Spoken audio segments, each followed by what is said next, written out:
Kagame dit ouvertement que après il y a un bundisseur RDC. Fort malheureusement. Vous après? Oh tout nanga. Vous êtes congolais. Oh bon tant Kagame a bien ce que va voir tout balobi. Ils sont acteurs politiques. Non mais attends. Leader d'opinion. Attendez. Pour l'inga ko épargner pays secret. Na tout monde ozolinga au voilé. Kagame a lobby aza prêt ya ko la guerre contre la RDC. Nana poussé aza prêt. C'est fait ce que abaki nga ça la guerre naï. Fait ce que a qui de mangongo. Moi n'escarmouche et tambolé. Oui, je suis prêt. Oh non, ça m'a pas bundate. Papa, yo muto me biso débat. Félix Tshisekedi, tika koloba, makambo je metuzete. Mboke na menacé. Ah, bien zo bat. Et puis ça kanda, bon on a blague terre. Ouais. Bon c'est cas. Maintenant, ce que je dis, je suis vraiment en colère. Hein. Pourquoi Kagame est-il prêt à faire la guerre contre nous? Parce que tu menaces qui tout ça na guerre. Et est-ce qu'on a prêt? Félix Tshisekedi prêt? Général Nomoro à Dubaï. À Dubaï, à la ville, un prince à New York. Pendant que cette fois-ci, nous sommes menacés officiellement. Et ce qu'il a dit, tout le monde a suivi. Je suis prêt, si c'est nécessaire, à faire la guerre avec le Congo. C'est-à-dire qu'il a organisé son armée, il a préparé sa population, lui il est prêt. Mais Yon Moutoba, il y a moins d'escarmouches aux apprêtés. Ce qui est le lobo Yoki Samoki, Alain Boja, Bali rwandaise. Et ça, Abinonde. Pas si Kobala. Et ça, pas si bon, ce que soit-disant président Nabino a nommé un Rwandais directeur de cabinet. Bisengima Nakat. Bon, mais maintenant, vous imaginez, il y a un président qui vient inaugurer un train, type à Kala. Alors qu'au Sénégal, il y a un président qui a lancé non seulement le travaux, mais aussi l'opérationnalisation, il y a un train à grande vitesse.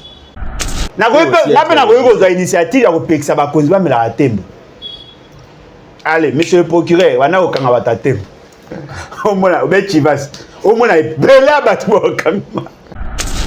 Automatiquement, c'est un traître. Comment est-ce possible, toi, en guerre contre le Rwanda?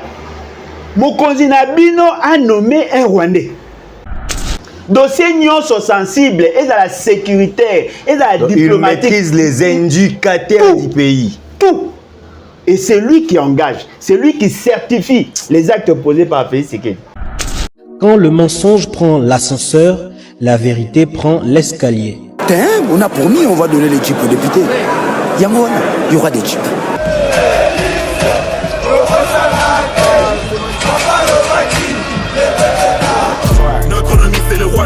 FRDC, Poumae, Munguna Nabiso Kagame, Congolais, Kangae, Peuple Telema, Banguna Bakoti, la Mukati Kamambi, Matali Politiki, Zongisaki Bomoto, dans les Korondenge Kwei, na Mapoko, Banguna Tozala Bomoko, Mutumoko Tiako Punde la Congo, Soki Biso Mokote, Tona Nyongwa Mutute Noko, Ezapona Peuple, Punda Mwana Mai, Ezapona Yonaye, Ezapona Ngai, Ezapona Congo, Ezapona Goma, Ezapona Ruchuru Kiwanja Bunakana. Puissance ya liloba eleki ya lisasi, Matondo mingi na bino nyonso bozwi.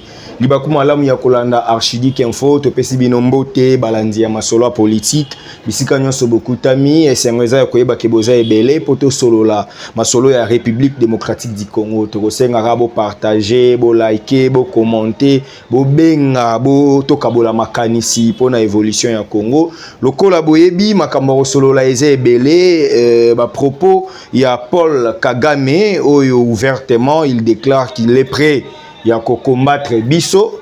Donc jusqu'à la réaction officielle nan nous tozuité mais na mona ki certains acteurs politiques au ba répondre tokoluka to solo la masolo ngo na émission oyo makamba solo la penjeze belé donc na mona goûter na pesa sommaire ndenge nini boy bagé toko solo la makambu ya vacances parlementaires est-ce que eko la lisa dossier ya ba lampadaire Photoye Awawa qui dit la procédure pour des bénéficiaires des immunités et surtout que déjà dans la plénière il y a clôture il y a session ou une plénière avant la clôture il y a session déjà l'option d'acquis levé et à que justice et ça la moussala nango. On va parler, on va bouger aussi du côté de la justice Costa Mutamba avec ses innovations bah comme on met la café chaque tongo avant banda moussala tolingi toyeba eza ida bien bato baliaka parce que primo mandukare secundo philosopha et c'est un principe aussi. Donc il faut manger d'abord, le travail après, peut-être à quelle logique. On va parler vraiment sur beaucoup de choses au cours de cette émission. Si on sait, nalinga masolo aboye, oui c'est important na solo la on invité nanga obolinga kabiso mingi Alain Bolodjoa Ibola qui est le président national. Il y a parti politique les vont nous et bâtissons. C'est avec lui d'être repartagé Makanisio. En tout cas, appelez-nous dès que vous suivez cette émission. To kabola mabanzo, to yeba direction ni bongi, to réfléchir plutôt ça la action pour na komema mboka na biso na récite. Alain Bolodjoa est notre invité. Papa Alain, mbote na yo. Mbote ndeko na ngai, mbote na balandi. En tout cas, merci beaucoup pour l'opportunité. Bonne santé. Oui, ça va. Santé, ça va bien. Bien que le pays va très mal, je pense que tant on a zoloba, on mi wadabi déjà nenga robanda roloba tant on émission robanda. Ok. Na mona ba commentaire na bino, mais ils allaient justement pour nous conscientiser, nous rappeler que le pays va très mal et il y a routine pe biso tozwa de mesures qu'il faut, qui s'imposent afin que tout y remédier. Bozango le quoi hymne national à vie nangate. Et ça justement pour vous conscientiser. Et puis il y a quand même biso na ba position ya bien. Babina elo super black ceux qui ont comme pembe parce que aux en chômage ceux qui mbongo yé ceux qui ont nga mwindu yango moko samba forcé. Sur super black o ya na on point pour super black ya musata. Bozi ya gata na za musa mamo ko mwindu parce que son axe super black et là c'est que na bomba réalité. Moi ne lo bat bae baate. Alain Bolodjoa a chômeur.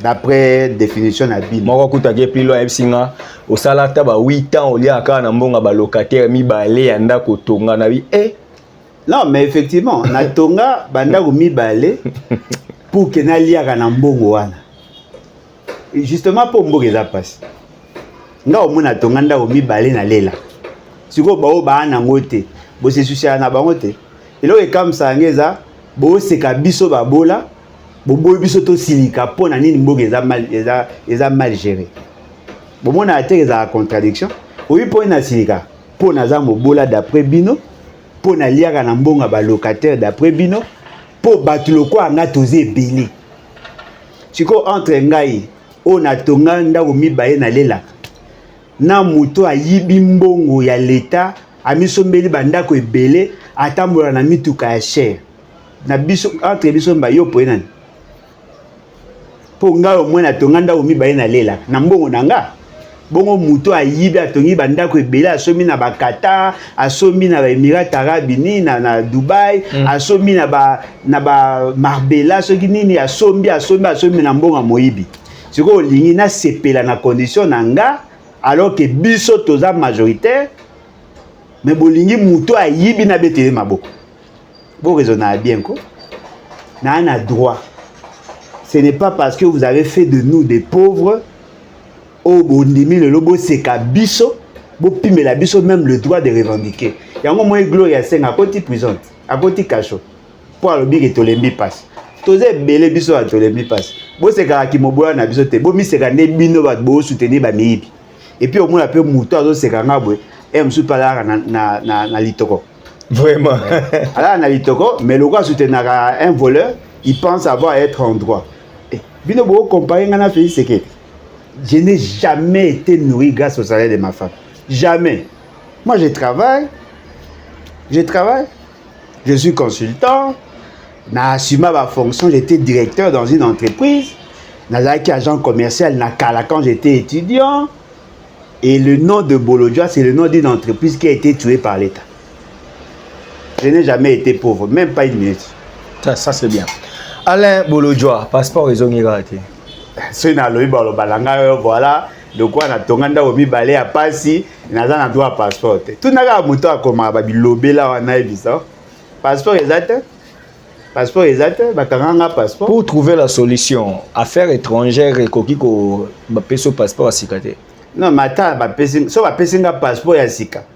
Avantage nango ezalika eko permettre nga obima. Te na bimisa mbongo na banque. OK.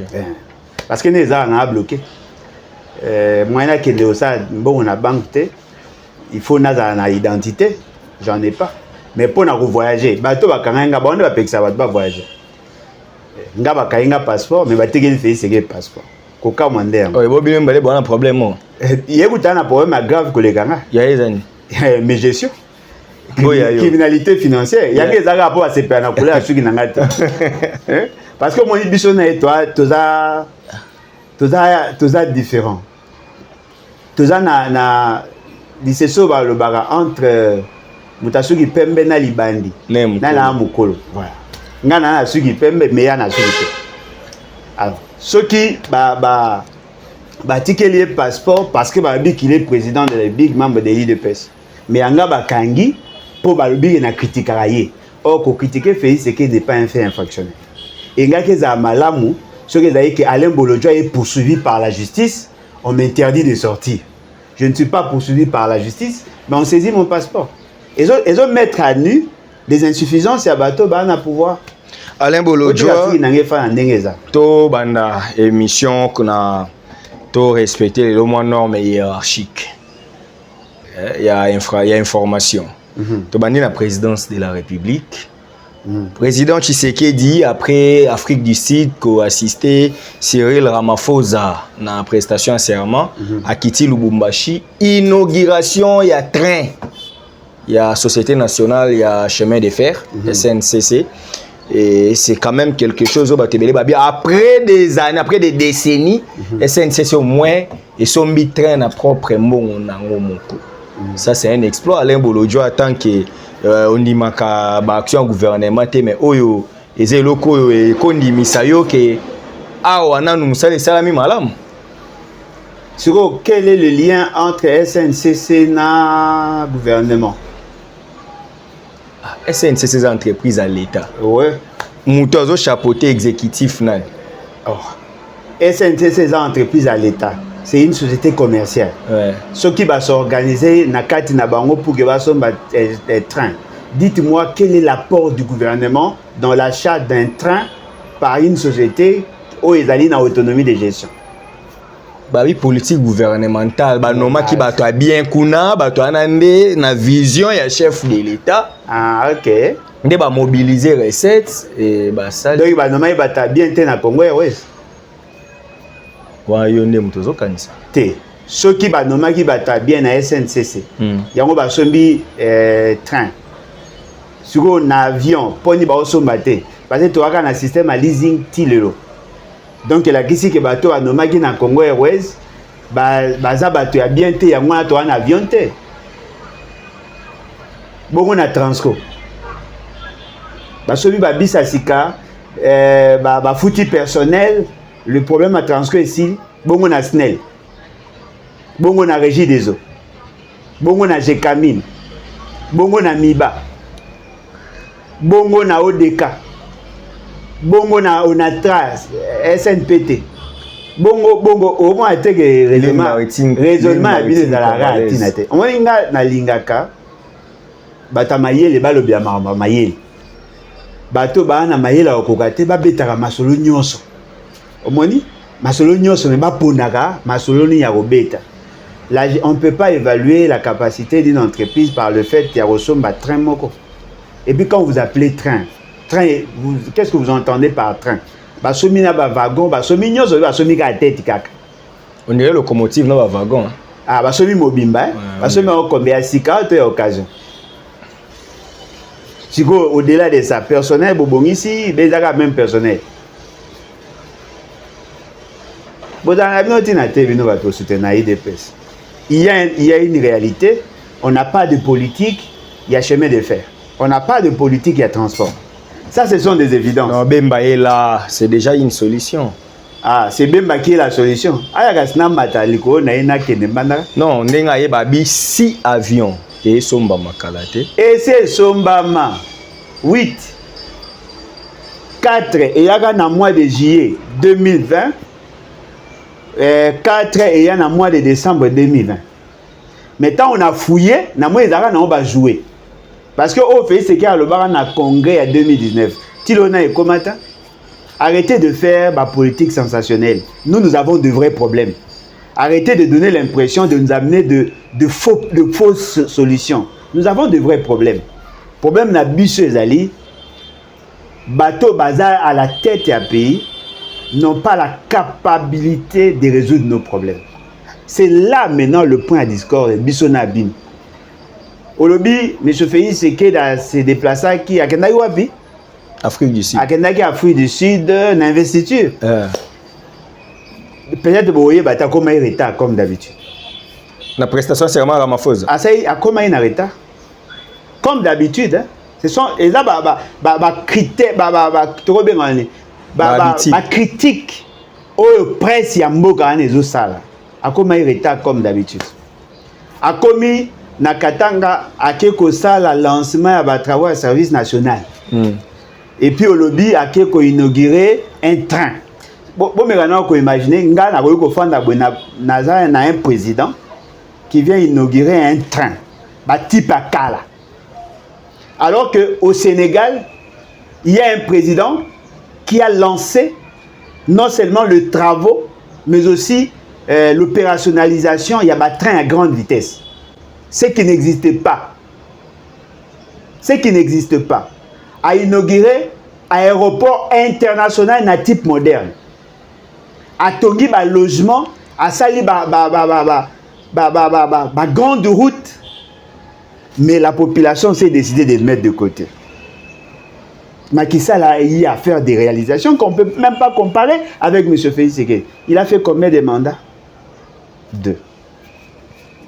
C'est quoi Félix Sekeda n'attend avec sa vision minimaliste, il pense que le fait d'avoir inauguré un train, on doit l'applaudir. Mais à me poser une question. Train o ya Koutaki avant o ya ya.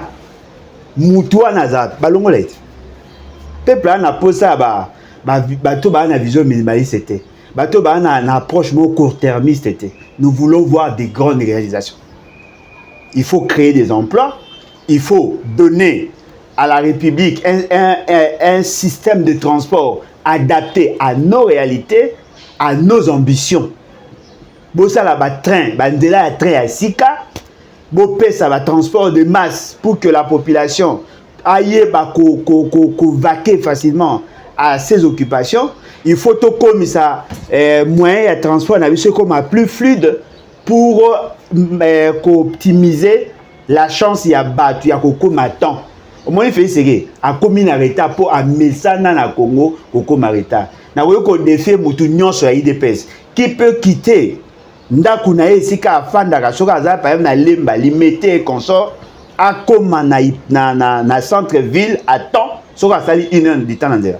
Personne. Tout ça, le problème de l'embouteillage, il n'y a aucune politique. Et ce qui est encore grave. Et si quand de là, un train urbain et les cas, on a côté à Itex Africa, va clôturer, va au Tonganda. Donc il n'y a aucune vision.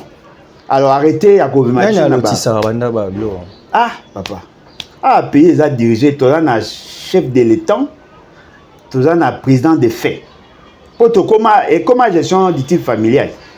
Chef de l'État, so okeka kota ba limito zo poussa na ka bo chef de l'État en zakuna et puis so okei côté à Mongale ma commune na biso okuta un président de fait.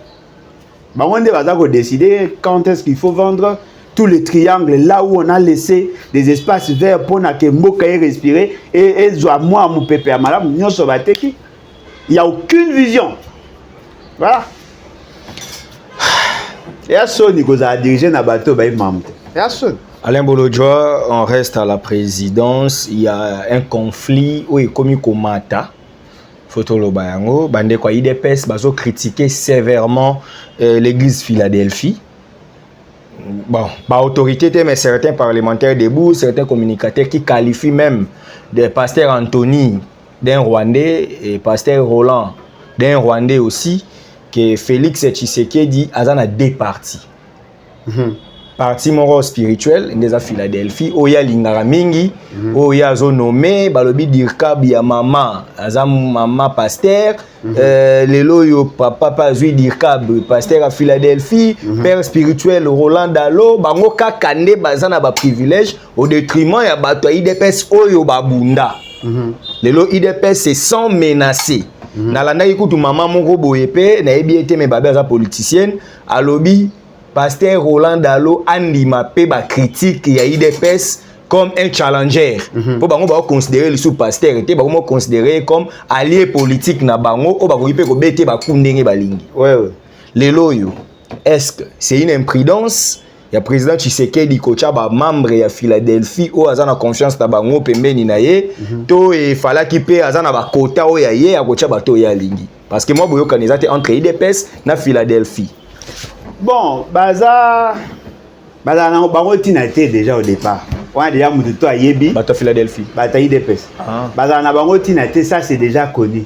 Je crois que même bato balingara Félix Tshisekedi bayebi ki IDPS na bango tinate. Parce que dans leur raisonnement, ils réfléchissent comme des hommes de la rue. Ndeko nangai, balobi ndeko ya koti wana dirka ba Félix Tshisekedi aza Rwandais. Bon, na ko lobela e pena mingi te po na ebi pendate. Moni na ebi pendate. Je l'ai jamais vu.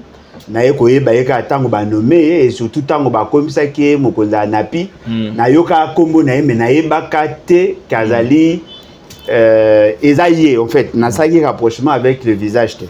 Ba bi forme na ye eza forme ba Rwandais. C'est-à-dire que ndenge za na soki ba tali Charlie Lima ba tali aza Burundais. Yo soki ba tali faut oza Marocain. Aso ba tenga aza Zimbabwe. C'est-à-dire que bango baza na culture yo ba komisa Mobutu Rwandais, Kasavubu étranger, Lumumba Rwandais, ba komisa ba tunyo. Le seul congolais ya Chichi. Les seuls Congolais, même Félix Etienne Tshisekedi, ceux qui bafinga kaye ne so azaka côté mususu bafinga kaye angaza la Angolais, surtout par exemple ba lien mingi na Angola. Et donc bango ba numaka batu nationalité. Docteur Moukou ya otokoma Burundais kala mingi te nani Fayulu sénégalais, azaka pe camerounais, Moïse Katumbi juif grec italien tout ça bien, ça dit que tout ça Kabila tanzanien tout ça, ça dit que bango dans leur mauvaise éducation bape ça ba nationalité. Bango ko na raison pour ndeko nga na yebiete. Mais na yeko telemela bino et pendant pasteur Roland Dal. Oh. Boalu kuta moko non na monate. Le pasteur rwandais Roland Dalo. Selon IDPS. Moi j'étais na lo bango avec autorité pour nga na yebi. Ah OK. Bino na lukuta mais Roland Dalo. Ozaka mpoza na silika ka biso bandika siko. Bazaka tina te nazo loba te. Bazaka tina te. Babi Roland Dalo ayaka na vent moko ya bateau ba kimaka bitumba na Rwanda ayaka comme réfugié en 1990. Je tiens à vous dire, la première fois que j'ai serré la main na Roland Dalo, c'était en 1987. 3 ans avant, il y a selon version. 3 ans avant, la version a bien Et quand je suis arrivé à la borne, la première fois en 1987, parce qu'on a bandé à la borne en 1987, il avait déjà presté pour le compte de la borne à ça qu'il y a 2 ans d'expérience. OK. Donc, Malali Bosso, Roland Dalo, à côté de l'église La Borne, c'était en 1985. Il était devenu l'assistant de mon pasteur, Jacques Verneau. André Jacques Verneau. Jacques Verneau. En 1985, Azaki déjà. Bon, moi, Roland Dalo, tu as Zotana. Tu as connaître que la période, il y a des airs. Nyon Sowan Azaki, c'est un Kassayen. Kassayen? Roland Dalo, c'est un Kassayen? Ah bon? Bon, Lukande. Roland Dalo, c'est un Kassayen. Ce qui fait, c'est qu'il y a un Kangamaranaye. Et ça, probablement parce qu'il y a un Moutagan Kassay. Bon, le babou n'a pas comprendre. Mais ce qui est un Rwandais dans le débat, naebi moi si naebi histoire nenge babandaka, naebi nenge baza. Tango nde alongwe pa na biso makambo asa na simane na yebite peut-être tango alongwe la borne nde akomi Rwandais mais tango azaki na biso azaki Kassayen so azaki Rwandais so akomi Rwandais après ngai na bandai ko kanisa ka muluba. OK. Après ba yebisinga aza muluba te aza mutakasai aza mutetela. OK. Mutu muso yebisinga aza musonge. Okay. Mais ce qui est vrai aza mutagan Kasai bandeko na nyonso tozana bango tofana na bango ka bayeko kabwana na biso ezali na période de Jacques Verneau ndeko kenda sali Philadelphie. Prenons alors l'hypothèse qu'il soit rwandais. Automatiquement, Félix Tshisekedi c'est un traître. Selon IDPS. Non, nalobi soki bino bolobi kaza rwandais. Automatiquement Félix Tshisekedi c'est un traître. C'est ce que j'ai dit, c'est que IDPS ils ont accusé Félix Tshisekedi que c'est un traître. Comment est-ce possible toi en guerre contre le Rwanda? Mokonzi na bino a nommé un Rwandais. Tu comprends? Il veut nous trahir. Tu vois, bino bosenga un traître le roi Félix Tshisekedi d'après bino. Après ça bino ba avantage na bokonzi azo sala avec le Rwandais. Boati natin. Papa, soki Félix Tshisekedi a nommé Rwandais. Bosenga poste était bon longola ye, bo sambisa ye pour haute trahison. Nangongo ko nommé directeur à cabinet Rwandais.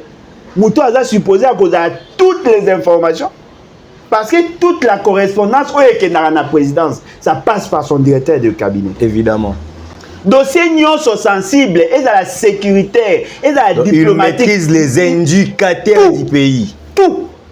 Et c'est lui qui engage, c'est lui qui certifie les actes posés par Félix Tshisekedi. Vous attendez Maïlet.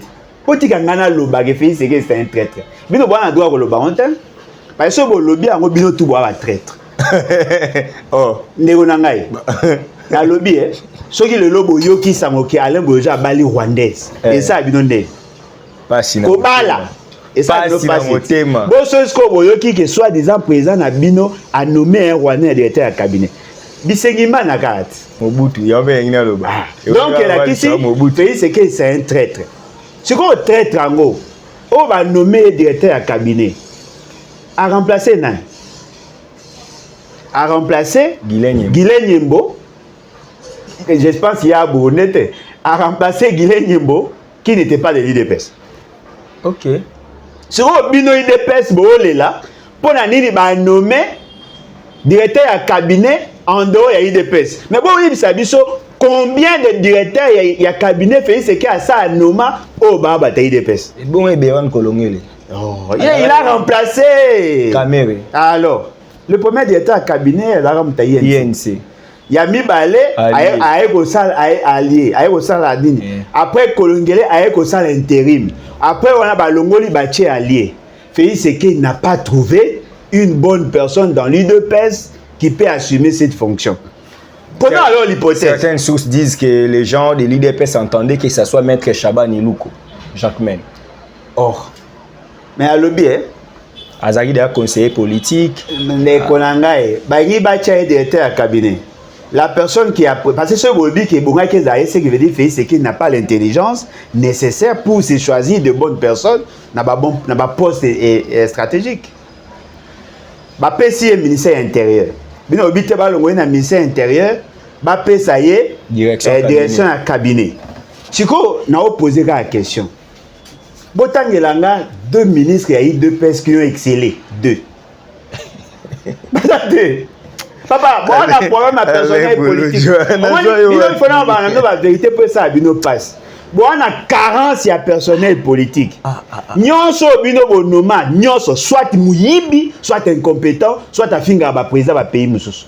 Botan ata mutu mo ay DPS o ba ebi que non voilà, il a eu à travailler et il a bien presté. Mais na DPS ba komisara madame Akasi en économie. Bon nga malinga ko attaquer ba mama te. Na otinde les SMS. Futa ba manque à gagner. Tika ko provoquer ngaero. Na otinde la SMS na ozwa numéro na ko say maman. Ta mabe na mone pas na boye mais awa na oloba ngote. OK. Na protéger opposa maman. Botanga 2 personnes, na défait bino, botanga 2 personnes. Botanga ba commentaire. De 2019 à 2024. Non, de toujours. De 1960, de 1960 à ce jour. 2. Bot na défait bino 2, 3 T 2. 2. Azate. Au moins papa o ya sala réforme o etikala na Congo. O ya uta IDPS. Eza papa na biso ya Esto nani o ya sala nouveau zai. Pierre Paipai. Non, pas Paipai. Comme on a Ekoya, pour comme on est Bunga Aming. Il est le seul. Il a échoué dans sa réforme. Le nouveau Zaï n'a pas eu longue vie. Ouais. À part Wana, référence il y a une réforme initiée par un membre de l'IDPS. Moko. On n'a jamais connu un bon premier ministre sortant de l'IDPS. On n'a jamais connu un bon ministre sortant de l'IDPS. Aucun. Et d'ailleurs, même par rapport à avocat dans le privé, on n'a jamais connu un bon. Mais tant que Nazawa. Serge Mayamba. Yo wapi azana IDPS kati alongwa mais kasi yo wapi posé wapi non c'est un homme intelligent ngadi mana am so intelligent mais so azaka na IDPS balongoli cerveau vite bon maître Zakari Nkenda wana ya posa na beta ba biloko il y a rien de bon qui peut sortir de l'IDPS. C'est que moi j'ai compris. Soki mutalaki na IDPS alaka tina te soki alongwe aza formaté akomi moins bien moi bato bazaka na IDPS na kala bazaka tina te tant balongwe bakomi quelque part bakomi moins bien tant bazoki ka ndenge bazaka Mubake ya tina te ala comment moi Mubake Gérard ya Gérard OK Mubake aza makasi na ba déclaration politique Gérard boka ta réforme moko no Mubake et bo vient biso na Mutanda Alexis c'est un commerçant viens à Gérard réforme qui papa une réforme initiée par un membre de l'IDPS. Mais quelqu'un on a déjà débat scientifique mais mutango côté politique mutango sanga ki bakajika o sala la loi dite foncière à capé mutaide. Ce n'était pas une bonne réforme. Et ça qui peut copier coller. Mais bolanda la loi de 1973. Bolanda histoire. Il a copié ça quelque part. Nous ne sommes pas le premier pays à avoir dit ça. Hein? Il n'y a rien de bon. Rien de bon et bima na IDPS. Moi, il dit, ok. N'a pas perdu. Batamaël, oui, bazar. Quelles sont des réformes? Voilà, ils ont réformé l'administration, ils ont fait ceci, ils ont fait cela. Mais IDPS, il n'y a rien. Un père, oui, on peut citer telle réforme et un père, tel autre. D'ailleurs, Ozo Lobana, il a un père. Aucun, rien. IDPS tia kufa quoi ça koufi aucune initiative dans la fonctionnalité de l'État aucune même au parlement aucune loi mais nazawa te papa aucune attaque loi sur le mariage exacté MLC ko babeta tatolo na ba MLC baya tana ba réforme délit c'est ça ngaya na yango ils ont participé dans la constitution basala DCRP MLC bahana moi babiloko basa loi kabongo sur sport il y a sport lelo rien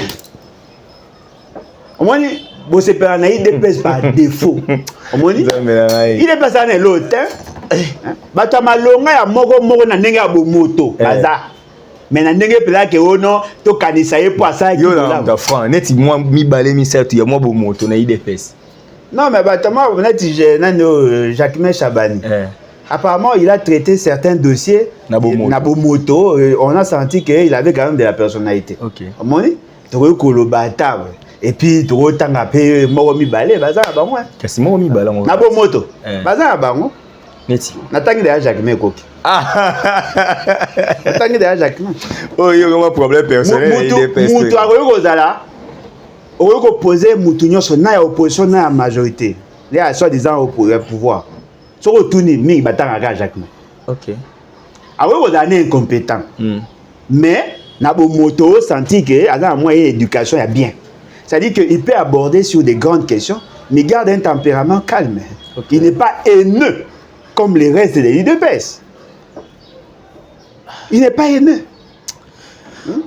On doit maman pas côté moi ndambu to yoka moi ndambu mais moi n'attends comme les autres. Mais baza so il baza en tout cas sur les 5 il va que na bagisi mi balé. Baza belete des gens de qualité. Donc si les lo IDPS c'est parce que IDPS ba monter malamu la preuve est que batikali ko kanga institution mon côté. Ko kanga institution c'est-à-dire parlement IDPS ça na tête ni na Assemblée nationale ni na Sénat ba cha mutaide bon institution président kas kayaza indépendance na indépendant na fait ce qui a boya ko postuler na comme IDPS non mais là c'est la loi quand même la loi un président en fonction croise à la père pater patria et père de la patrie doit aller en indépendant bon en 2018 a postulé na statut que ça a où une opposition Est-ce que Kabila postulant n'a pas perdu? Ah. Il a toujours été indépendant. Est-ce que pour la candidature, il faut seulement être indépendant pour être candidat? Non, pour sur le plan moral, loi n'a droit. Sur le plan moral, pour se reconnaître dans la Aboyaki des conseils des assurés chargés parce que sur la poisse. C'est simple. Hein? Il n'y a aucune qualité. Je suis désolé de vous le dire. Il n'y a pas un personnel de qualité dans l'IDPS. Peter Kazadi n'est pas un personnel. Mais Abimine. Abim par la fenêtre. Bon, il y a un dossier Nezoyat. La gestion naïe, le lengue Marambasalaki, le trafic d'influence dans le Katanga et tout ça, tu as donné. Bien que les jeunes Nabiso Moussouso de Gout, on a un plateau, basa cité dans le. Nous avons des dossiers. Ekoya. Il y a des dossiers. Olanda professeur Mbatate. Il y a peu de termes de qualité. Ouais. Bon, pour mes athées, dépliant à ça là où il y a autant de années. Où tu mets ta maçon à livre. Il est professeur, non? Publication, il y a bon, tu as dépliant. C'est fort. À ta publication na Twitter, na X, où il y a autant, au monde qui a commis bien net. Scientifiquement, je sais que le professeur Mbata n'écrit pas. Tu as apprécié sur base de quoi? Naebara abeta tolo ya thèse à l'ongola en anglais, à comme ça en français, papa, tout ça. Nga o na yebe daka ba déclaration politique na. Nga yebe en dehors de déclaration politique na yebite na mona etira aza ko tangisa te, na mona ta mutu moko ta tanga bien, aza bien formé ou ya formaté. Voyez-vous, il y a des gens soko ngolo ba maramne na science oh, il faut réfléchir à deux fois. Batoko ba isambo. Kangashi. So bandika ba mabi mais monsieur tu es fou. On a mettre na biso na droit constitutionnel. Siko moi que yo mo lobby. Soko lobby batoko ba bochab bien kazaka maramne belebe. Ouais, sur le plan scientifique ça, mais scientifiquement c'est quand même bochab coûte après ça ouvrage moro ya esambo ya constitutionnalisme du 18 février 2006. Ouais, siko yé nani mbata préface. Ata préface à Pamba. Ah. Mais il y a des gens qui ont il dépêche bonne chance. Na problème batté par dans la plateau. Ma casse il dépêche ezalaka kala na mobilisation. IDPS est reconnu comme un parti de masse. Baye ko za déplumé après baye ko travailler dans l'église catholique pour que ba ça ba plein. Depuis pe babanda ti IDPS est okufa. Ils n'ont jamais seul rempli le stade Raphaël, Tata Raphaël. Jamais. N'a défait bino. L'UDPS seul. Seul n'a jamais rempli le stade Tata Raphaël. Congrès de l'IDPS il y a 2011 quand même. Et le congrès l'IDPS à 2011 Tata Raphaël. Na martyr. Ah na martyr. Ya chicha lobaka so ba yena mbongo lia ezambongo mboka mais ko voter muibité. Ah congrès à stade Bah toi ça stade Ouais. Vérifier. IDPS n'a jamais travaillé seul. Travailler na balé. Toujours à la MLP, et là, va partir, va partir le roi va yanké, ya quartier. Avimba tolo, babanga kaye. Mais si on dit mot bunisaye, au moins on a pour ma paiement. C'est comme ça. Il n'y a rien de bon dans l'UDPS. Puisqu'on a parlé des compétences, Nazongi pendant la question, où il y a aussi la tête d'actualité, les changements de la Constitution. Alain Bolodjoa. Les raisons qu'on nous évoque, notamment la Constitution, les acquis naba Rwandais, Belé Nakati, Banyamulenge, parmi naïbité, si je dois réfléchir comme politique ou scientifique, les acquis, Constitution issue des belligérants, mais bango siko baké nango plus na bateau bazaki Nakati. Banyamulenge, Batouti, soi-disant congolais, pour na bango c'est une trahison que les constituants congolais azala na main oyazwa qui est pas Banyamulenge. C'est-à-dire c'est une constitution, il faut élongwa pour tous la constitution sikato basculer na 4e république.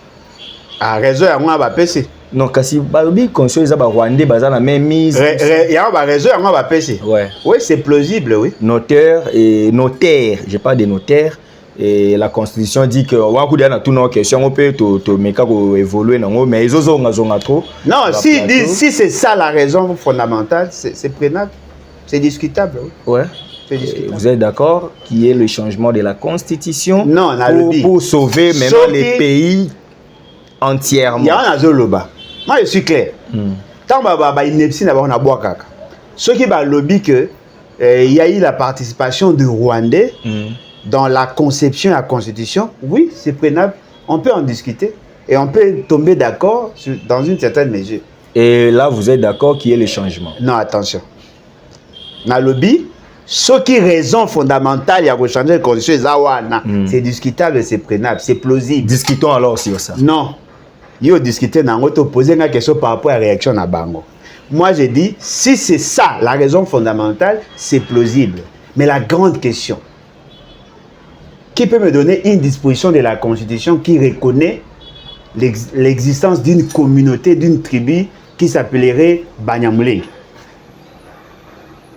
Les Banyamulenge ont participé dans la conception, oui, je suis d'accord. Mais qu'est-ce qu'ils ont gagné dans la Constitution? Rien. Mais yoka chiko, muto a na posa ko changer constitution. Alega dans la TV. Baba Nyamulenge ba Congolais ba wololi. Attendez. Baba de konabiso, bola na ba opposante ba osala ngo po ma guerre na mboka esili. Deuxièmement, le porte-parole de leur fameux gouvernement. Alors dit les Kinyarwanda c'est une langue congolaise. Et troisièmement, les Banyamulenge sont représentés dans leur gouvernement alors que le monde d'Ingende ne sont pas.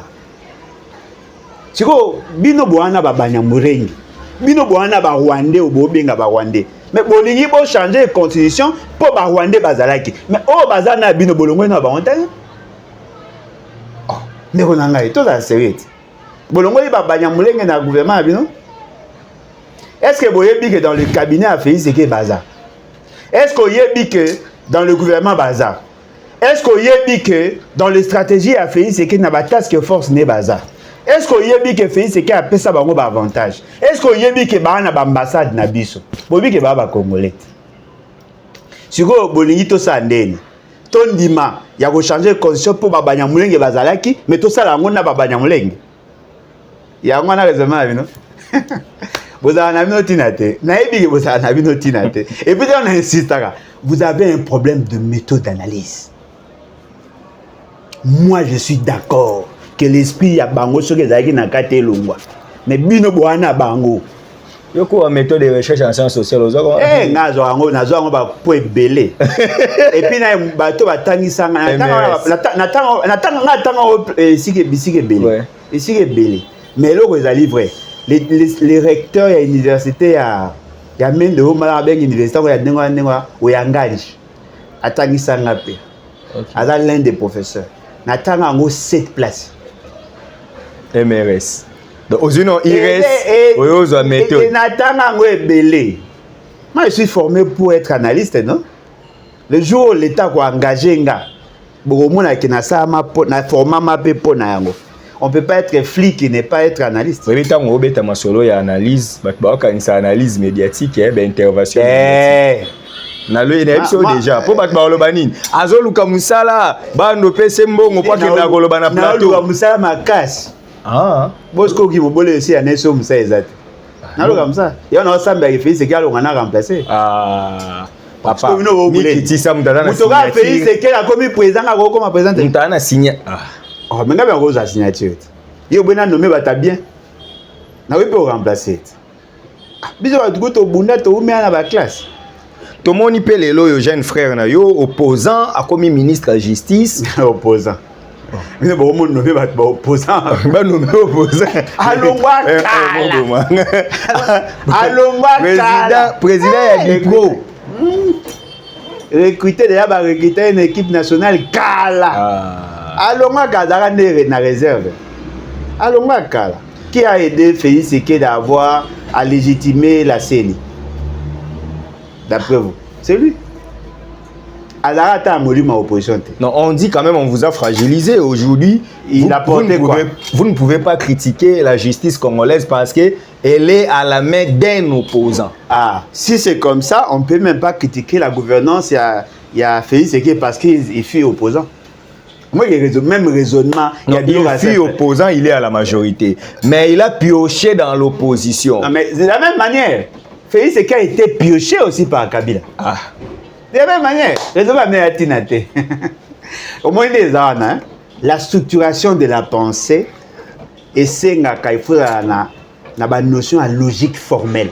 Ouais. Il faut arriver à valider les raisonnements par rapport à des faits marquants, il y a aux analyser. Ouais. Oui, la logique formelle. Vous avez une notion en mathématiques. Vous avez une notion en mathématiques.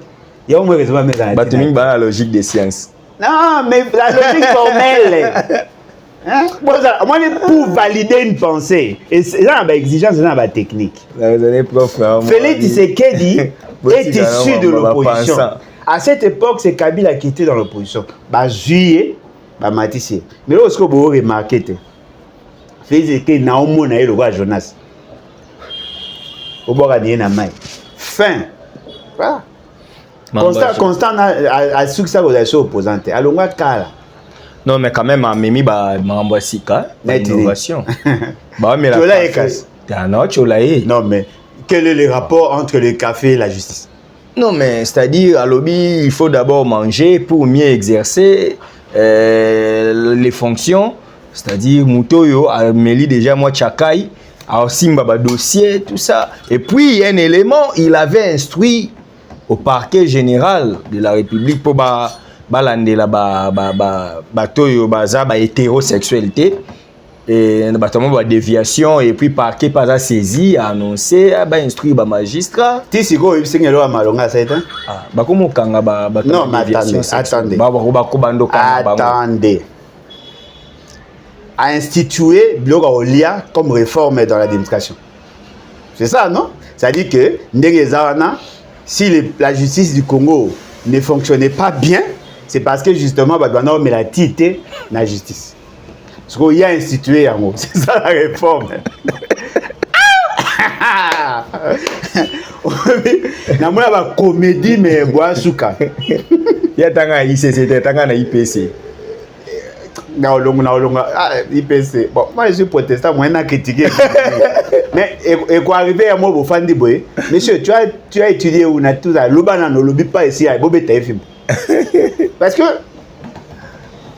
il n'y a pas une corrélation directe entre Kopesa Mutu Café na Tongo na la qualité de la justice. Primo Manduka et secondo philosophae. D'abord on mange, on travaille après. Oui, on mange et on travaille après. Si koyo tokenekas na raisonnement na yo. Voilà yangai. Tokenekas na raisonnement na yo. La justice c'est un corps. Na kata justice nous avons la cour constitutionnelle. Ouais. Tu as une cour de cassation. Conseil. Tu as un conseil d'État. Tu as un tribunal de grande instance. Tu as un parquet na yango. La cour d'appel. Tu as une cour d'appel. Tu as un parquet na yango. Tu as un tribunal de paix. Un parquet. Tu as un parquet na yango. Tu as un tribunal pour enfants. Tu as une justice militaire. Tu as une justice militaire. Dans son organisation. Tribunal de garnison, auditorat. On est comme économie. À Kabola, combien de maps par jour pour que la justice à tous les niveaux? Oh, la justice ou bien la cabinet. Mais c'est quoi cabinet importance à cabinet dans la justice et les importance administrative. Yo memi ngakuna. Yo lobby qui réforme ya memi a pessimiste. Na lobby réforme to na bi abibata cabinet ba lia ko ba travailler bien. Yo sayote yeso akabela akabola mapa na kati ya Bible. Il n'a pas atteint son objectif. Okay. Tout le monde n'était pas converti. Ouais. Vous voulez amener des réformes? Vous touchez Marambo et autres déranger. Vous me imaginez. Na poto réforme exact. Bah ça la réforme parce que la réforme ça m'a régulièrement. Et là tu que une organisation figée. Vous pensez qu'un ministre est à poto. Là j'ai un exemple à France. Alors les gars na TV, alors bah que voilà, les choses ont commencé à changer parce que les gens commencent à manger du pain et du thé pendant le travail. Il a signé à ma baie. Il a signé à ma baie. Bonjour, madame la blague. Papa, la prison a été construite pour 2000 personnes. Aujourd'hui, bah, 16 000. Ouais. Le parquet, le personnel est commis pléthore. Bah, amigo, il a raté. Bah, toi, bah, ça, na bah, parquet. Bah, combien de belé collègues Moussala. Bah, président, bah, il y a une instance au Tanga. Bah, comme belé, n'a démontré bino les tribunaux de grande instance 57, mais le nombre de bateaux bah nommé c'est dans les 400. Si vous yo bisanga, à vous payer sa map. Toute la sérieuté, c'est comme un enseignant qui arrive en retard au travail, qui commence à distribuer les bonbons aux enfants. Et puis, nous voilà, enseignant à la mouture, on va appeler ça enfant. Pour le Bible, l'accent a cahier naïe, il y a la préparation en matière, où exactement, mais du moins, avant de faire ça va bonbon. Oui, on m'a dit, Bino Bato, ça va analyse à complaisance. Vous commencez à m'énerver. Bon, ça un candidat. Mais quand même, pour cette instruction qu'il avait donnée au parquet pour arrêter les viateurs sexuels. Non, mais attendez. Moi, je combats l'homosexualité en tant que chrétien. Ok. Je combats l'homosexualité en tant qu'Africain. Ok. Mais je dis en tant que citoyen, on ne peut pas ériger ça en fait infractionnel dès lors que la loi n'a pas été claire sur le pourquoi et le comment les gens doivent être arrêtés pour ça. Vous demandez à un procureur de commencer à arrêter mœurs, ainsi de suite. Quelles sont les dispositions de loi qui condamnent les faits et qui donnent la possibilité à Bango, Yakubana Rosambisa Bango. Et puis deuxièmement, ces gens-là, oh bah pratiquent la homosexualité na balabala pour qu'ils voient nos Kangabango. Baza wapi. Moi, mobala koyo kolate lamba basi. Akoyo ko ça maquillage na basi. Ce n'est pas ça l'homosexualité. Se comporter en femme dans la rue, ce n'est pas ça l'homosexualité. L'homosexualité est comme si l'acte est posé. Bah ça on a balabala. Alors, mécanisme ni bo pesi procureur. Vous êtes procureur à Fanda papa. Commencez d'abord à donner une loi. Bah le bi bazo c'est basé dans nini comment? Hein. Tu bien en nini loi de sa famille. Code de la famille. Code de la famille. Révisé. Code de la famille. Les mariages na Congo, ils ont ba hétérosexuels. Maman nangaye une fois.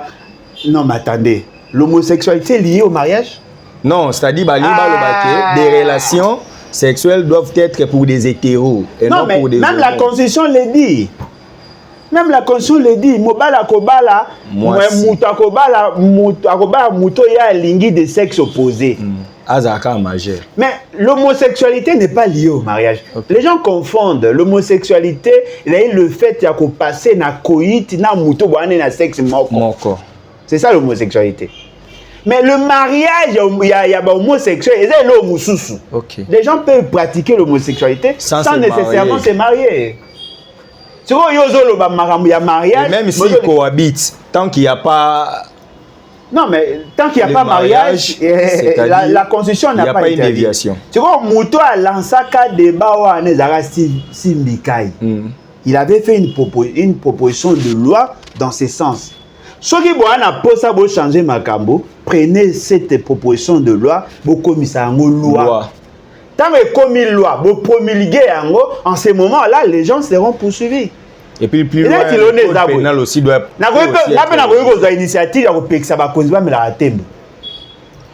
Allez, monsieur le procureur, on a aucun abattem. Au moins, on est chivas. Au moins, on est brûlé à battre. Restreindre la liberté baninga. Oh, je suis le bid. La seule proposition est nga. Bakanga bato amela chivas na tembo. Pour ni la publicité. Chivas na tembo. Chivas na tembo. Ah, tout ba na wana. Olimbo nga publicité. Au moins si matin katakas na montage longola. Au moins le problème est allé dans un pays sérieux. Il faut d'abord ériger le fait là et comme un fait moins infractionnel et comme pénaliser il convient déjà que la loi soit écrite pour qu'on établisse l'infraction.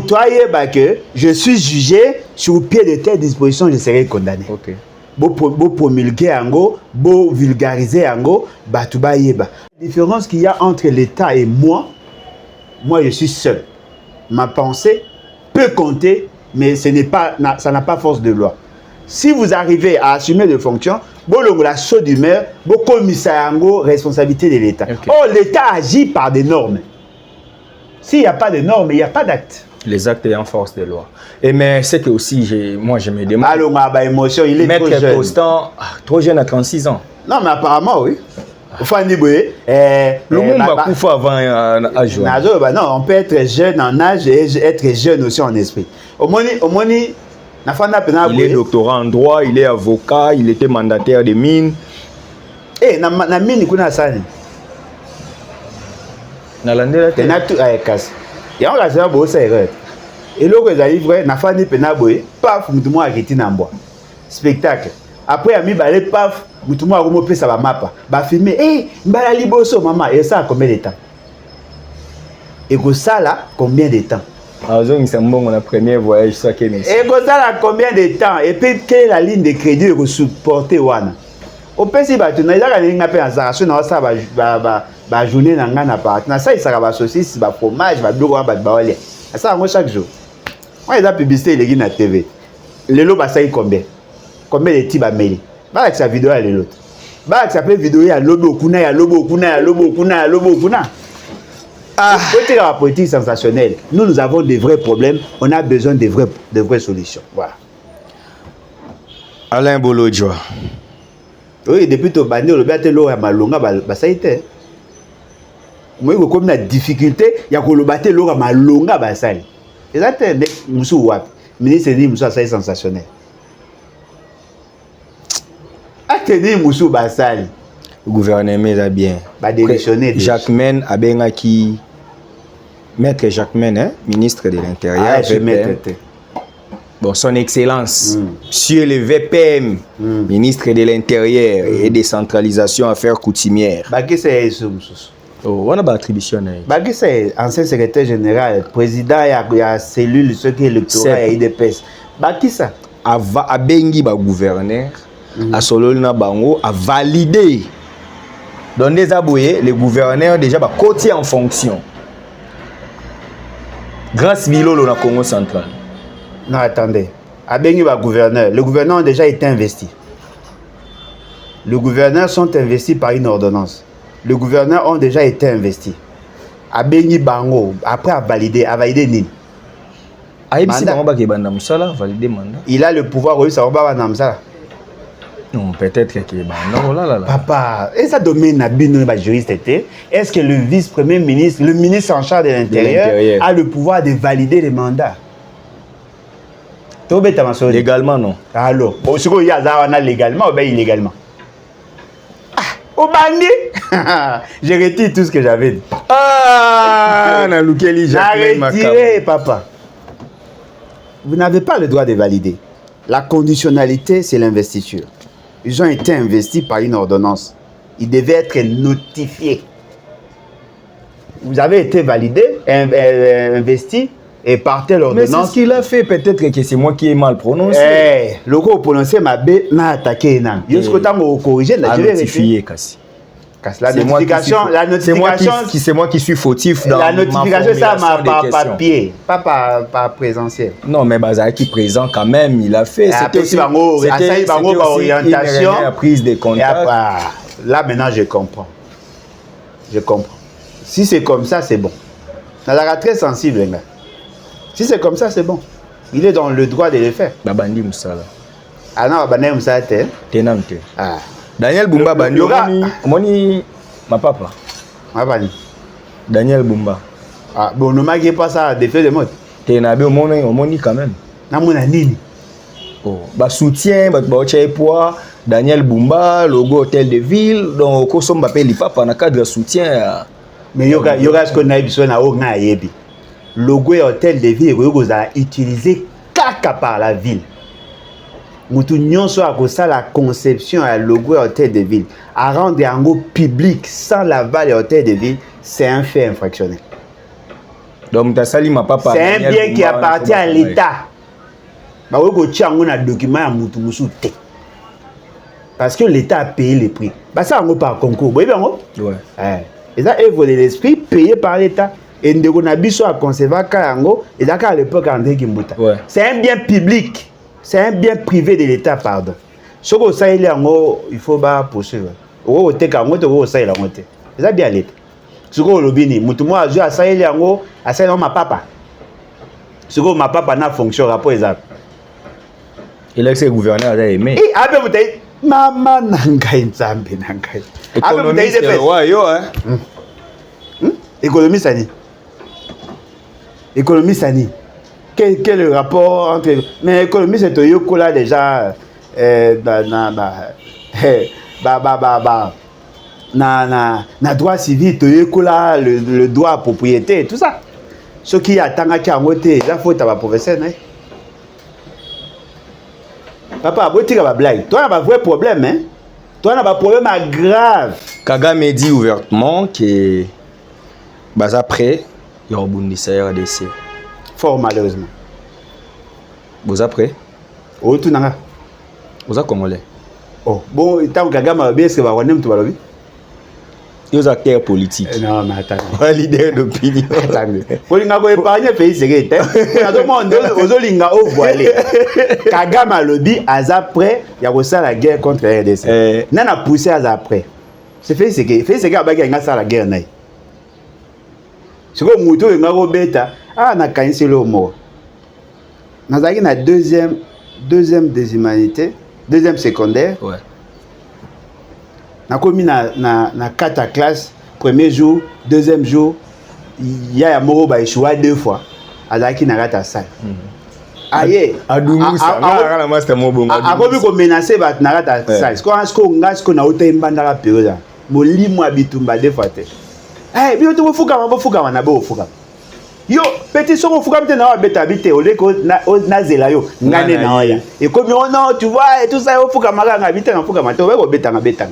Na kaisi au moment m'a fait c'est que oui Joana ti na 6 classe akoma so enga sa elo il faut tout na vie nanga so inga na ndimi nda sali toi là massa mo bongo au moins elo wana imemanga ti na université il y a même un ministre à vous na bo otanga kombo ezaka so ba beti na quartier a olukanga pona but ba dega koma contre nga ebie etalio master no be etalio na alinga pa kangiso etalio papa nga na nkufonya me anjalet omoni wana coaching ati o comprendre omoni eza ba bilo wa mava fait ce gars qui de mangongo moi n'escamouche etambola oui je suis prêt oh non na sama pona bundate papa yo muto me biso débat Félix Tshisekedi tika koloba makambo zo metuzete ndoke na menacer bien zo bat et pesa kanda bon on a blague terre ouais bon c'est cas mais ce que je dis je suis vraiment en colère hein. Pourquoi Kagame est-il prêt à faire la guerre contre nous? Parce que tu menaces qui tout ça na guerre. Est-ce qu'on est prêt? Félix est prêt? Général Nomoro à Dubaï. À Dubaï, à commencer à vivre un prince à New York. Pendant que cette fois-ci, nous sommes menacés officiellement. Et ce qu'il a dit, tout le monde a suivi. Je suis prêt, si c'est nécessaire, à faire la guerre avec le Congo. C'est-à-dire qu'il a organisé son armée, il a préparé sa population, lui il est prêt. Mais Yon Moutobaï a moins d'escarmouches aux apprêtés. Supposons alors aujourd'hui, un militaire congolais a salé erreur à traverser les frontières. Puis ça m'a déjà 2 fois. Bété Massassi, et puis les soldats rwandais à côté. Nous avons été provoqués, voilà pourquoi nous faisons la guerre. Es-tu prêt? Kagame, commandant suprême de l'armée rwandaise, a prêt. Félix Tshisekedi, commandant suprême de la FARDC, surtout Luki et Siko a pété. Au Soutrabara, on a fait quelque part. Azan Lubumbashi. Il y a un lobby. Il y a un problème à visa. Il peut être entre 2 avions. Il n'est pas prêt. Si vous bisoto samara poto za humilier. Apparemment vous vous plaignez, na feti na matanga na ye parce je me plains pas, je me révolte. C'est plaindre comme si j'avais réussi un combattant de la diaspora qui se plaint comment Bakoufi na Ituri plus de 120 présidents présenté ba message té mais matanga ya moi c'est pasteur Marcelo président Kei ezako laksa biso ke azo pona. Non seulement azo pona mais la considération vis-à-vis ba Congolais. Nos frères de Salamit 2 fois Bomet, je crois hier le 21. Ouais. Hier Badumsu Bakoufi. Il n'y a pas de réaction. Attaque aux idées, il y a un drapeau en berne. Exact? Exact? Moi, réaction, il y a Mouto à Bandaki émission. Oh, le bail qui est Zapo, Zanga Moussala et consort, fait ce qu'ils nous considèrent comme ça. C'est-à-dire que pour nous, le corps va bien Pumboul, va déchet. Les Congolais, non, bah, na valeur. Ce qui est important, ce sont ceux qui sont riches. Au moins, ceux qui sont allés, Dan Getler. Moi, je suis Koufi, je suis à Okende. Mais ceux qui vont écouter, maman, pour la mort, il ne réagit pas. Bon, mais imaginez, Chéribe Okenda Koufi Bakunda fait ce gars. Mais moi, c'est un pasteur Marcelo, pour qui j'ai beaucoup de considération. Aïe. Ce qui, le 30 juin, jour où il y a fête, il y a Batounios, à Oyate. Mais ce qui est allé, fête, il y a le 30 juin, il y a un autre pays, à qui? Ce qui est allé, anniversaire, il y a Matanga, papa, il y a maman, il y a papa, Sassou, à qui? Ce qui est allé, qui est Batouakoufi, na Beni, à Oyate. Ah, Moudnabi Sotin? Pays, c'est qu'il se comporte en mercenaire. Il n'est pas avec nous. C'est quoi, Bisso, toi, ce qu'on n'a pas. Parce que le président Bic est supposé être le père de la nation. Quel est ce papa? Ce que d'ailleurs fait, c'est qu'il y a un qui joue, qui n'a bénité. Tu vois, bah oui, peut-être à Zaki occupé. Moi, je l'ai vu festoyer dans le stade. À ça, les publicités dentifrice, c'est Moutouto à Moni. Mais les Congolais, bah, ça va souffrir. Bah, ça va souffrir. Toutes les décisions qu'il prend, c'est contre nous. Mais il y a une communication de la présidence là, qui est vendredi dans le Conseil des ministres, dimanche chez les musulmans, lundi chez les chrétiens. Non, mais... Azagi dans le Conseil des ministres, accueilli Tabaski, pour l'accepter le père de la nation, et puis accueilli co-assisté pasteur chrétien ou Akoufeli Moissi. Et après? Mais il se passe à 3 jours. Accueilli Béni, pour consoler les familles. Qui est à Afrique du Sud, a assisté à la prestation en serment. Aïe Lubumbashi pour inaugurer le service national. Aïe le service national. Nanou. Après ça, la société nationale. Après, à Béni, à consoler la famille ou à éprouver. C'est l'autre. Papa, on a un biot. Aux agents, il faut attendre Mambabana. Même si je ne le connais pas très bien, mais je sais déjà que tu es un homme responsable. Parce qu'un papa qui se soucie n'a pas naïe, on n'a pas besoin qu'il vous fasse un dessin. On comprend que ce papa, c'est un papa responsable. Bien que les enfants et nos femmes ne sont jamais reconnaissants. Mais au moins, na mona mobutu a quitté na terrain à la tenue parce que Mbogane est en guerre. Je ne demande pas à Félix Tshisekedi de le faire, mais au moins à la que sa compassion pendant que le Congolais va meurtri. C'est ce que moi je demande. Ou sinon, qu'il dégage. Et s'il déclare la guerre au Rwanda? Mais s'il déclare la guerre, comme c'est le Rwanda, naturellement. Ok. Quand on discute à côté, au moins des années, Kagame fait ce qu'il n'a pas jamais Kagame. Mais fait ce qu'il n'a pas assez. Parce que tu n'es pas digne de mon choix. Okay. Mais si nous sommes en guerre contre le Rwanda, je ne peux pas être pour le Rwanda. Moi, je suis différent de Félix Tshisekedi et de son père. Et ils ont soutenu le Rwanda contre l'État. Mais moi, je ne le ferai jamais. Quand? Où? 1998. 2002. 2006. 2019. 2020. 2021, 2022, 2023. C'est à peine qu'il vient d'échanger. Moi, je ne le ferai jamais. Alain Bolodjoa. Puis, il est parti, mais il a autonomé sur Rwandais à la tête à cabine. Merci. On me signale que tu as mis Souka l'émission. Merci. Et on a posé une question. Souka est très économiste. Ça lui permettre 3 minutes.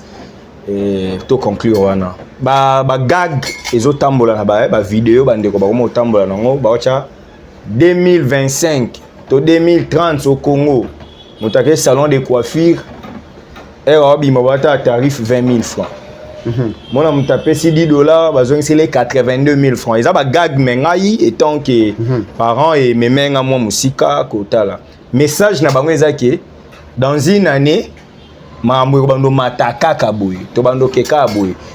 la chance de nos économistes yebisabiso ndengozo monela ba donne économique toko sala nini pour toi arrêter l'hémorragie. Il faut chasser Félix Tshisekedi. Je parle de l'économie. Non, mais l'économie est liée à la politique. Vous savez tout ce que nous vivons là. C'est justement parce que il y a quelqu'un qui ne mérite pas être là où il est. Et c'est Félix Tshisekedi. Il devrait être où? Il pouvait être en Belgique, par exemple. Moi, Félix Tshisekedi n'a pas le roi Zaché et le roi Jonas. Comment il est ça, ami? Batini mission, Naninive, il y a qui place où nous sommes. Et comme dans là bateau ezako tangé yango moni bato ba olela ke mbongo yi perd de valeur bato ba na vie à passe. Si vous avez un réflexe, vous avez une émission à Souka, vous avez trouvé un colmatage, alors qu'en réalité, le problème, c'était lui. Notre problème, c'est Félix Tshisekedi. C'est lui qui prend des décisions contradictoires. Au lieu de tout boire à marchandise, il faut boire à maille. Fin. Au moins, le jour où on aura un bon président, il y aura beaucoup de choses qui vont changer d'elles-mêmes. Je vous donne juste un exemple. Les ministres de la Finance, ces ministres-là, la finance, à l'Oban Abino, que ceux qui ont permis de conduire le côté de 300 millions de dollars. Ce qu'on permet d'attendre. Permis de conduire le côté de 300 millions de dollars. À l'Oban Abino, ceux qui ont une plaque, qui ont une carte rose, ils ont 1 milliard de dollars. Il y a un besoin. Mais pourquoi ça a été besoin? Vous êtes d'accord avec Kangaï? Quand d'accord, j'oblige que va Kangaï. Déjà, permettre la justice, c'est ça. Non, mais effectivement, mais ça traîne. Il doit être arrêté, jugé, condamné. Lui, les auteurs, le co-auteur et ses complices. Mais notamment, il bénéficie de la présomption d'innocence. Présomption et culpabilité. C'est que moi, je vous dis, nous avons des éléments. Je vais vous citer 10 dossiers graves. Oh, il y a Sali. Rapidement. Vous avez dit ceux qui ont été présentés. Vous avez dit Masola lampadaire. Vous avez dit Masola forage. Vous avez dit Masola programme à 145 territoires. Nakatuana, Masolo a permis de conduire. Nakatuana, Masolo y a plaque na carte rose. Nakatuana, mbongo ya ba retraité, ya ba HRPT na transition, 102 millions de dollars. Nakatu, lui n'est que dans le million. Nakatu, tant m'a permis de conduire, il y a carte rose et consort, à ravir dossier, contrat, à annuler contrat signé au nom de DGI à une entreprise allemande. Oyo ezalaki na mission ya kopesa ba carte ba plaque otoza na yango na carte rose. Ouch ce qui ouch Congo SA. Abotoli yango au nom de la tribu appelée Serge Kassanda. Ça a occasionné un manque à gagner à près d'1 milliard de dollars. Olongo wana mbongo na oti koloba ya ba retraité 102 millions de dollars ya ba retraité wana. Il est cité dans un autre dossier, il y a détournement, il y a mbongo ya ba retraité ya Jekamine. Olongo wana, il a encore un autre dossier, il y a mbongo ya francophonie, plus de 360 millions de dollars. Olongo wana, le dossier on a bimi c'est la bino ya centre financier. Ils sont sous le dossier. Olongwe wana, ezali mbongo ya ba dette publique, oh ya lobai ka futi bat ba ko revendiquer ngolo. Ndeko nanga j'ai plus de 50 dossiers au ba cité yé. Mais c'est monsieur, s'il n'est pas arrêté parce qu'il n'a pas mangé seul. C'est un criminel. Mais il est protégé. Alors, ko poser nga question de ceux qui na ko linga ba kangai. Te ba kangai. Oyi poni ba o banga o kangai pour soka fungoli muno. Félix Tshisekedi englouti. Il a posé beaucoup d'actes au nom à Félix Tshisekedi. Le dossier a dit, même avec ça, 619 millions de dollars. J'ai la certification qu'ils ont eu à payer plus de 300 millions déjà de ça. Cette entreprise a pris l'argent autofoutier à Somisu sur Bakare, bloc pétrolier. Neto le bar, Kami te au côté na procès, qui ba bloc pétrolier, ba komi koya kokota ba après na suka ono ba ONG il y a environnement ba opération to exploiter. Alors que avant ba lancer ba appel d'offre na soumettra ba on a ça ba la même chose. Ba frapper.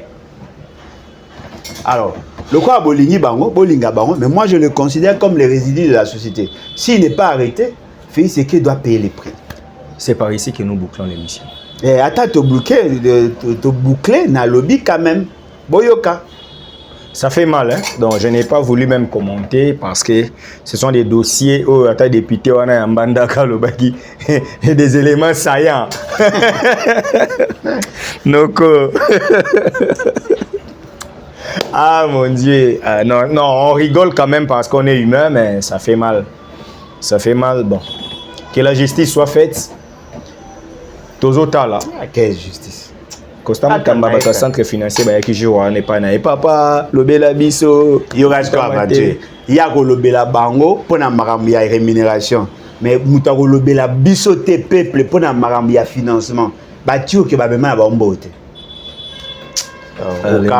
sur émission papa 384 millions de dollars net au bétali solo ba conseiller on a les tirs qui ont pu amener 63 pour 66% il y a capital investi faux Soukana frappe. Retenez, vous qui nous suivez fidèlement, retenez, en tout cas je reviens au plus tard mardi, on doit parler de ces sujets. Donc vu que les temps... Prochainement, il y a IDPS pour regretter.